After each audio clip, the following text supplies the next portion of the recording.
Saudaraku, banyak orang yang tidak faham bahwasanya memberi makan dan minum itu dalam Islam adalah salah satu cara untuk mendapatkan amal jariyah.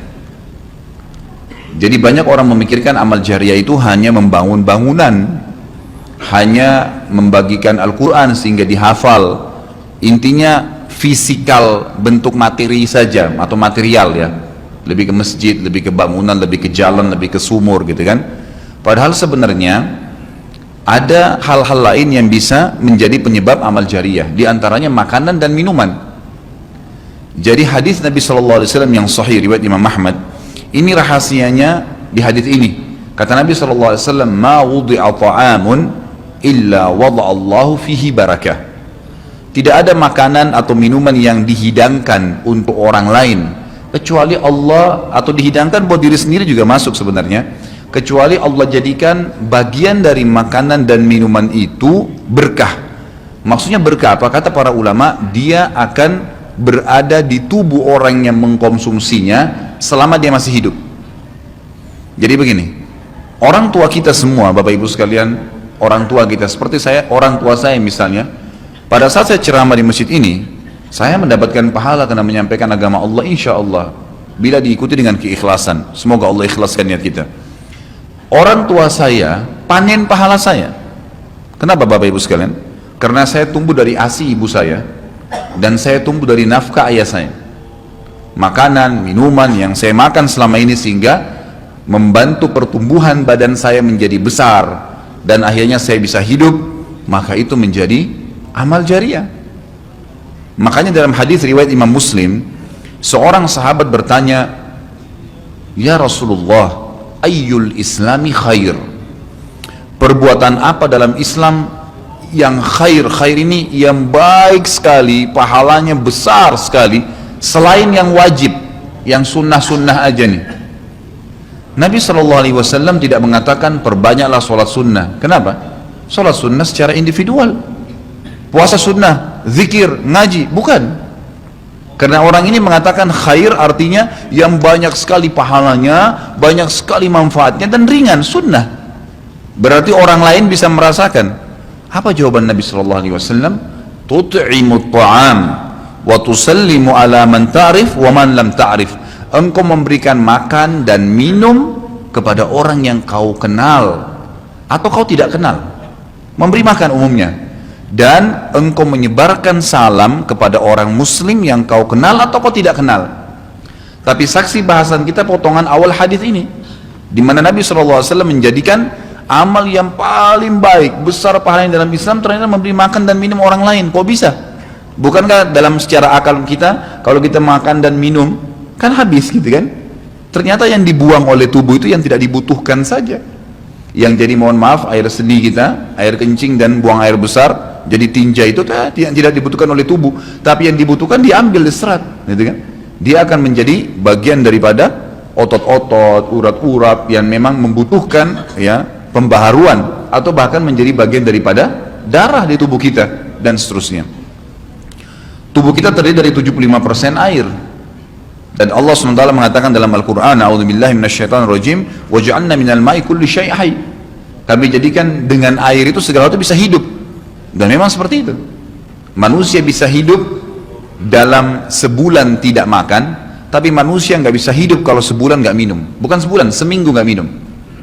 Makanya para sahabat, beberapa riwayat menyebutkan seperti Abi Dzar radhiyallahu anhu, beliau mengatakan waktu beliau datang ke Mekah untuk mencari tahu berita tentang Nabi SAW, saking khawatirnya kalau beliau mengaku mau cari Nabi, karena semua orang yang datang dari luar Mekah mencari Nabi Muhammad SAW waktu zaman di Mekah itu digebukin atau dipukul. Dia dari suku Kifar, dia khawatir. Maka dia bilang, karena khawatir saya ditahu orang asing, saya juga kalau beli nanti retorika bahasa saya berbeda, maka saya minum air Zam-Zam. Dan selama beberapa hari dia tinggal di Mekah itu, 2 minggu cari Nabi SAW, 2 minggu minum Zam-Zam, nggak makan apa-apa. Dan bisa, gitu kan, minum air.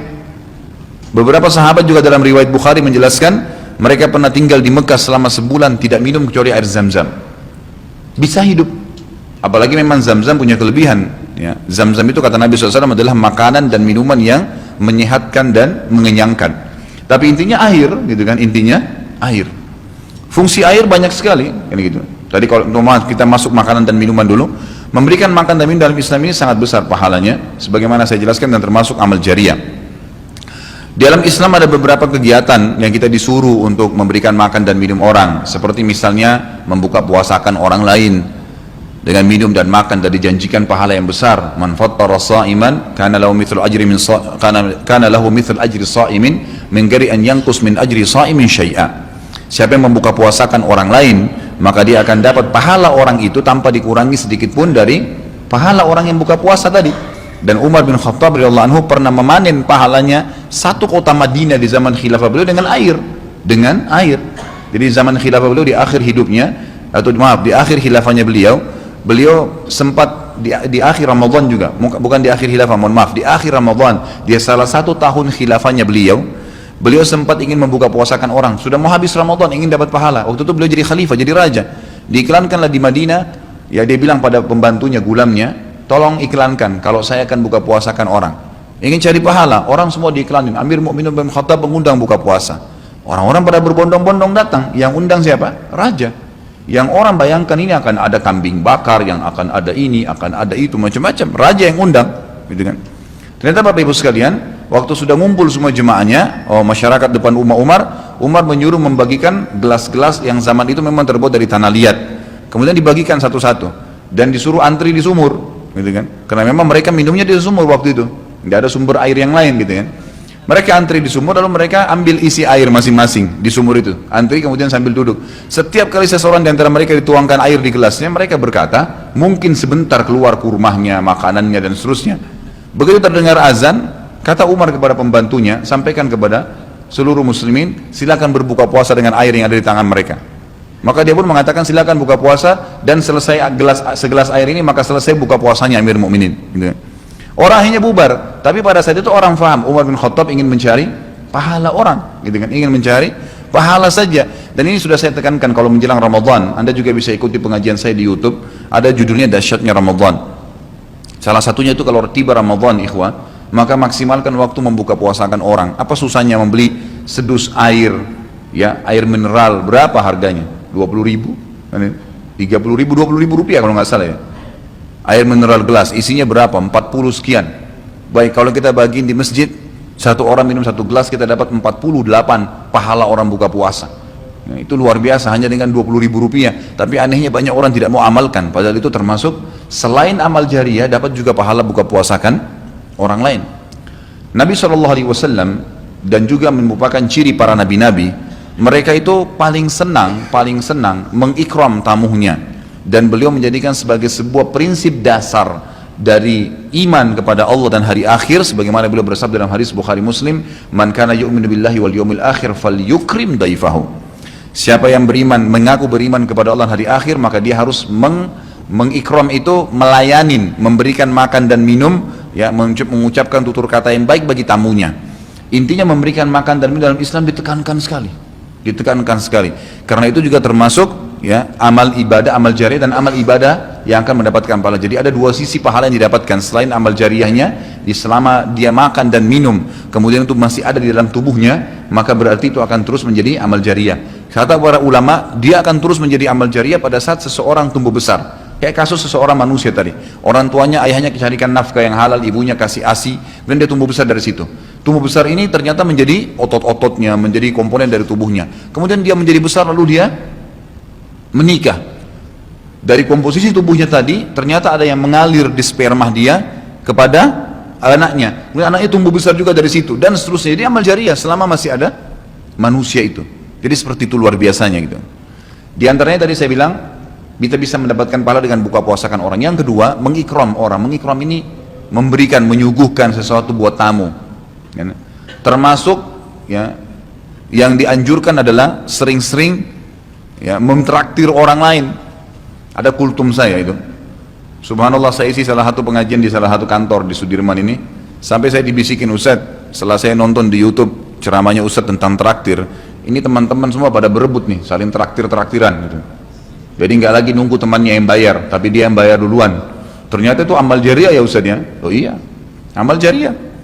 Kan gitu. Memberikan makan orang, bayangkan kalau dia makan dan minum dia kenyang, kemudian ada yang jelas pasti ya, Makanan, minuman yang dimakan dan diminum itu pasti ada bagian yang akan menjadi komposisi tubuhnya, nggak mungkin semua terbuang.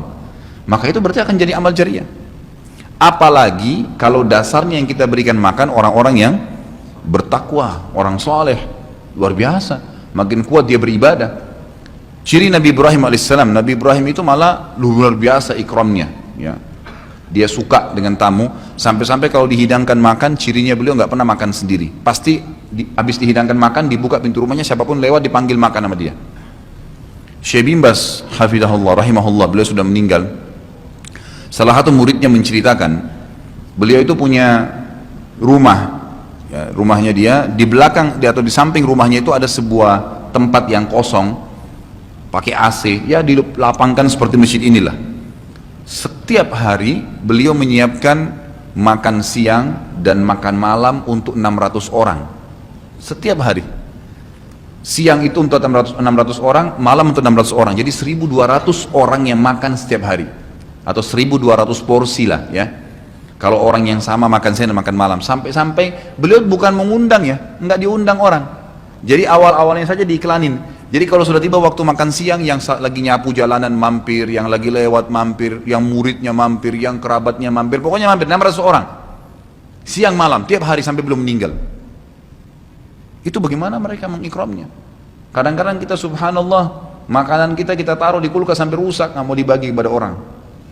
Pelitnya luar biasa. Kalau buahnya lagi berbuah dibungkus, nggak mau dibagi ke orang lain. Padahal sebenarnya rahasia untuk menambah berkah sesuatu benda, rezeki kita, itu diinfakkan dulu. Kata Nabi SAW di dalam hadis Bukhari, Allah SWT berfirman, ya ibna Adam, anfik alaik, wahai anak Adam, infak dulu baru saya infakkan kepadamu. Artinya baru saya bukakan rezeki itu. Kita kalau mau otomatis ya, spontan, begitu dapat makanan, ada makanan terus langsung dibagi. Dibagi langsung pada saat itu, nih bagi sama teman misalnya, atau dikata porsinya sebagian, atau kita beli bungkus yang lain. Ini saya beli satu bungkus makanan 10.000, beli satu bungkus yang lain khusus kasih fakir miskin, sebagai tanda syukur terhadap makanan tadi itu, langsung diinfakkan. Itu spontanitas, tidak berhenti rezekinya tuh.